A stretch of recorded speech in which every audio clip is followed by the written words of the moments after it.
Welcome to Addicted to Busy, the podcast specifically for overachieving property managers who are dying for a little more work-life balance in their lives. Each week, we dismantle all the BS that holds us back. You'll learn how to nix those tricky, self-sabotaging habits so that you have the time, energy, and motivation to create what you really want in life. If you're looking to shift from overcommitted to overjoyed, this is the podcast for you. Let's do this. Now, your host, 𝐭𝐡𝐢𝐬. Hey there, and welcome back to Addicted to Busy. I'm excited to talk to you all again. This is becoming one of my favorite parts of the week, is writing podcasts, recording them, and then getting your feedback on what is resonating.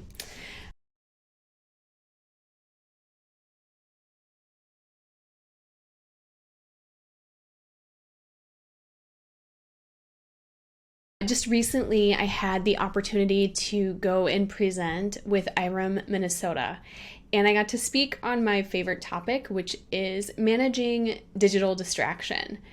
And I've given this speech, probably 9 or 10 times at different associations with BOMA, 𝐼FMA, 𝐼REM. And normally when I present, I'm in a room full of people that I don't know. But the majority of my property management career has been in the Twin Cities. So I was speaking to a room full of my peers. Many people who were in the room were there when they witnessed me at the height of my burnout. It was so funny. One of my favorite vendors came and attended the presentation. And after the presentation was over, he told me that he knew exactly when I had hit the point of my burnout. And, I was a little bit sad about that because I don't think we ever want people to see that we're burned out. But I also think that is an indication that I took care of the burnout and that there was a before and an after of how I was showing up to work, and that I did the work to reduce all of those stressors. And that I did do the work to get a handle on my burnout and take control of my schedule. So as much as it was kind of sad to hear someone say that they knew when I had hit my breaking point, it's also really reassuring to know that there is a way past this and that you can work through it. So I talk often on the podcast and in coaching about doing things that make you uncomfortable.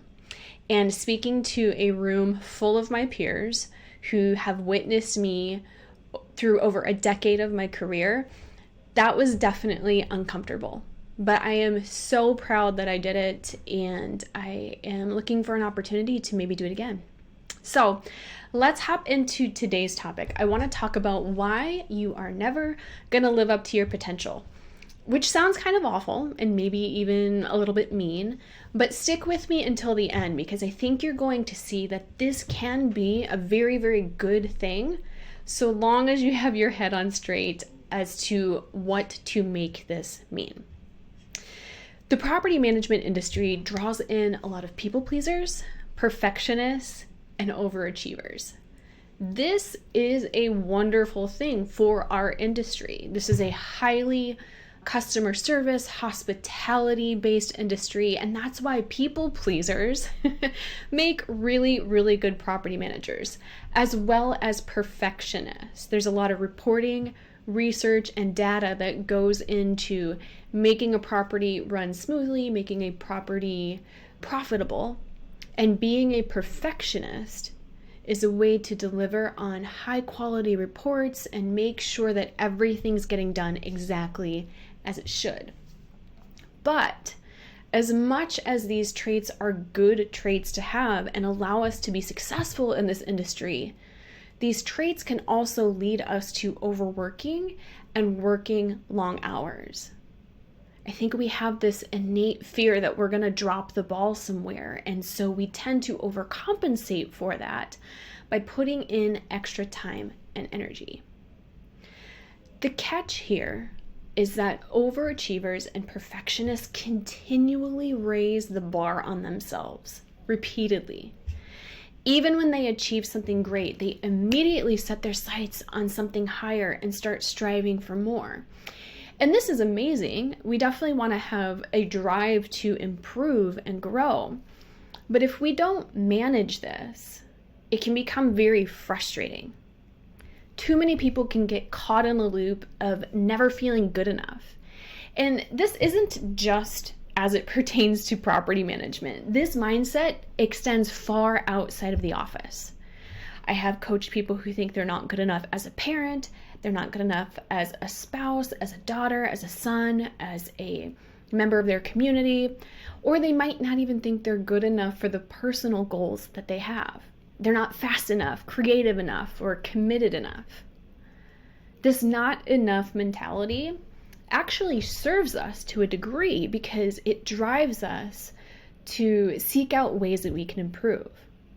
Think about it. If you felt like you were good enough all 365 days of the year, there wouldn't be any drive to try anything different.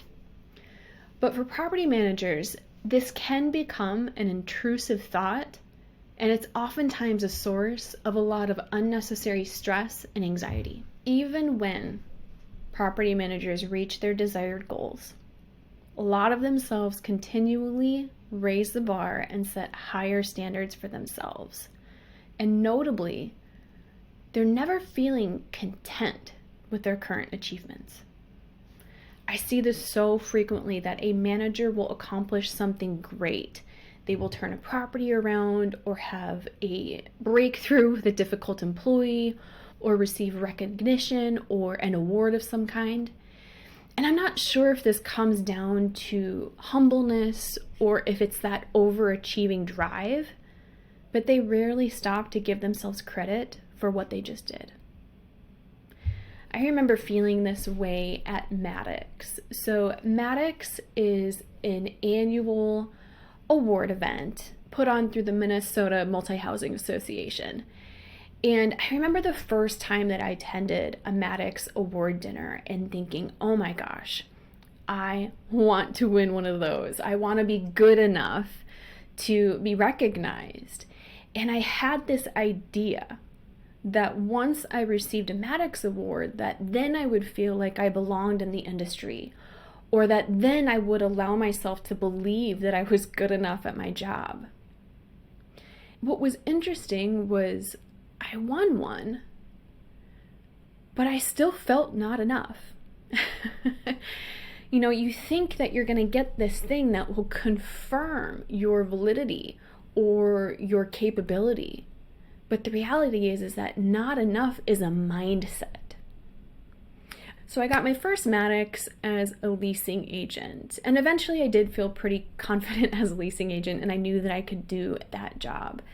But then I went through this whole process of not enoughness again when I became a manager. And again, I received a Maddox award as a manager, but it's a mindset. Not enoughness is a mindset. There is no award that is ever going to permanently change the way that you feel about yourself. Because the way that you feel about yourself, that is an inside job. It's a really delicate balance that we have to find, because the constant striving never seems to stop. And in a way, it pushes us forward, pushing us to do more than what we think we're capable of, or take on a new asset type, or take on more doors.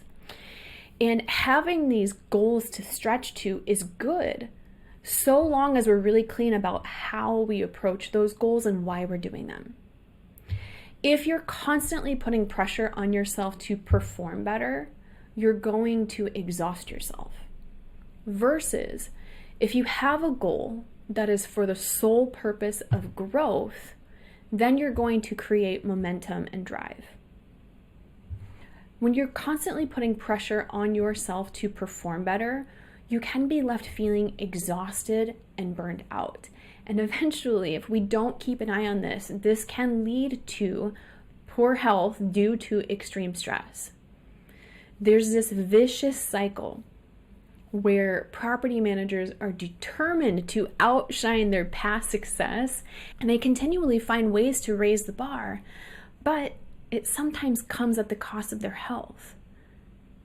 You owe it to yourself to ensure that you don't push yourself too hard You've got to find time in your busy schedule for self-care and rest. I think there's this fear that if we believe that we are enough at work, that means that we won't have this inner desire to go above and beyond, and that means that our properties are going to fall apart, that they won't be managed, that they won't be clean, that our financials won't be accurate. But honestly, it's the opposite that might be true. You see, when we're going at trying to perform above and beyond from a place of pressure, you're running your property and showing up to your property every day driven with the fuel of anxiety and stress, versus when we trust that we do have the skills to run our sites efficiently and that we do have the knowledge that we need to complete our reports accurately. We get to fuel our days from a place of confidence and drive. When you do this, it is easier to take care of your health. It is easier to take care of you, which allows you to perform better. And when you perform better, you save time. Listen, we're all human, and at times we can push our limits. And a little bit of stress here and there is actually a very, very good thing. But what we want to do is make sure that we're conscious of the ways that we might be adding unnecessary pressure to our day. Taking a step back or reaching out for help or connecting with loved ones or colleagues is a way to take away some of that pressure. We really want to avoid feeling burned out by our own expectations. Listen, taking on the role of a property manager can definitely be overwhelming at times, and it involves high levels of responsibility. It is so easy to become absorbed in feeling like you have to meet some personal quota as it pertains to being successful. However, it's really important to remind yourself that success is determined differently for everyone. There isn't a universal formula that you've got to adhere to in order to reach a desired outcome. So, how do we get out of all of this? First of all, we've really got to learn how to celebrate your past achievements instead of focusing on your unmet expectations. Achieving success, it's a long journey with a lot of ups and downs as you go. And it's totally fine if you want to strive for higher expectations. But it's also equally important to remember to celebrate what you have accomplished. We don't want to get stuck in an unending cycle of constantly aiming for higher standards without acknowledging and appreciating your achievements that you've had so far. Celebrating your wins, no matter how big or small they are, can help keep your motivation up and keep you energized, which that can also fuel you to work towards larger goals. The truth of the matter is that a lot of you have lived up to your potential. You set a goal, you did the work, you did the damn thing. And as you did the work, the thing is that your capacity increased. And the problem is, for many, was that before you even made it to the finish line, it started to become evident that you grew enough to the point that you realize that you can do more. So rather than stop and celebrate that you did live up to your potential, you just moved the finish line before you even allowed yourself to finish. I see this happen with clients all the time. They become so focused on a specific end result, either to get the promotion or lose the weight or start the business, whatever it is, they're focused on the end goal, and they literally cannot see everything that they've achieved along the way. They don't see the bottom line improving at their properties. All they see is the job title that they don't have yet. They oftentimes don't see the healthy habits that they've adopted or how their jeans are looser. All they see is the number on the scale. They don't see all of the places that they've put themselves out there to sell their product or service and how scary it is to overcome the fear of rejection. All they see is the income that they're not yet making. There's this common misconception that once you have the result you're after, that then you will be happy. But there is no happy ever after. Now, a lot of us are raised to believe that the goal of life is to be happy most of the time. We hear this repeatedly when parents tell us things like, I just want you to be happy. And as kids, we hear fairy tales that end saying, and she lived happily ever after. But the reality is that much of our lives is going to be spent being unhappy. Now, hang with me. I know that this might sound a little bit depressing, but if you really buy into the idea that life is supposed to be a mix of 50% positive and 50% negative experiences, you can actually feel better sooner. Now, many people are going to try and bargain and say, hey, can't we get a 60-40 split? And I don't blame you. If I could get a 60-40 split, I would do the same.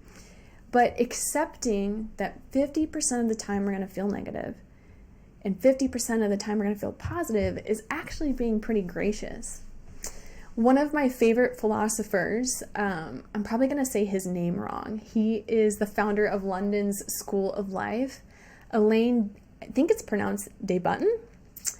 He has suggested that we should actually anticipate that 80% of our lives will be frustrating and challenging, while only 20% will be fulfilling and happy. So for my intents and purposes, I'm going to stick with the 50-50 ratio. So this is where we get into trouble. Many people are raising the bar on themselves because they believe that if they can get that promotion, or if they can get that raise, or lose the weight, or start that business, that somehow they can shift that 50-50 ratio to a place where they will feel happier. Now, this isn't to say that you shouldn't set goals or push yourself to new levels, but this is to say that you need to be clear with yourself. No matter what goal you achieve, life is not going to be quote unquote better on the other side of it. You're still going to have problems. It's just that you're going to be dealing with a new set of problems.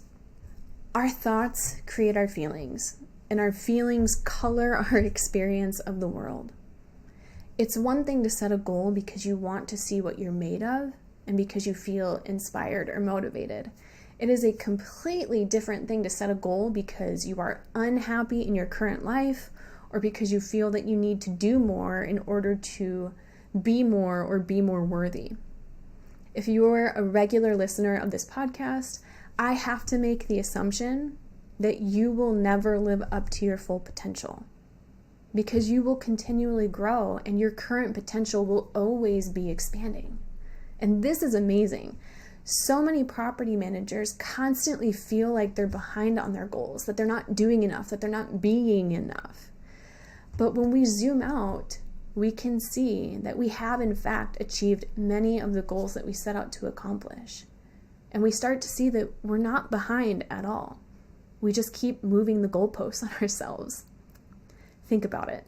The definition of potential is having or showing the capacity to become something or develop something in the future. The key word there is in the future, which means there's absolutely no pressure to be or do that thing today. Potential equals in the future. I think this is the beautiful thing about life is that there will always be an opportunity to learn something new. And whether that's within your career or whether it's in a personal goal, there's never going to be a day where you know everything. But I also think that the tricky part is so many people have the expectation that they know everything, and they're using that against themselves. They get down on themselves when they make a mistake, or they didn't see a situation from the owner's point of view, or when their workload implodes and they can't meet deadlines. We've got to drop the illusion that we can be everything all at once. You're always in the process of becoming something new. There is no arrival. There's never going to be a day where you wake up and say, now I am the perfect manager. My hope for you is that you can revel in not meeting your potential. That instead of striving for more and more from a place of wanting to be better than you are, that instead you start to seek out goals from the simple curiosity of wondering what you are capable of. If you want to make this mindset shift and you're not sure how to do it, you have two options. Option number one, hop on over to our website at annahavliana.com/journal and get your copy of the journal questions that go along with this episode. It's one thing to listen to amazing material or go to a conference and hear a speech and get feedback. It's a completely different story when you start to internalize that work and put it in action. Option number 2, which is my favorite, sign up for a free coaching call and try coaching for free. I know it can be a little bit nerve-wracking to get on a Zoom call with a stranger, but you are going to be amazed at how quickly you can change your mindset through coaching. If you enjoy the session, and I hope that you do, we can talk about our group coaching program and see if it's a fit for you. And if it isn't a fit, no sweat. You can say you tried it out and learn that this wasn't for you. So pop on over to anahavliana.com and click Get Free Coaching in the top right-hand corner. That's ANNAJAV as in voice, ELLANA.com. All right, my friends. Until next time, I love you. Keep going. Thanks so much for tuning in to this episode of Addicted to Busy. If you're enjoying the show, please feel free to rate, subscribe, and leave a review wherever you listen to your podcasts. This helps others find the show, and we greatly appreciate it. Thanks again for tuning in, and we'll catch you in the next episode.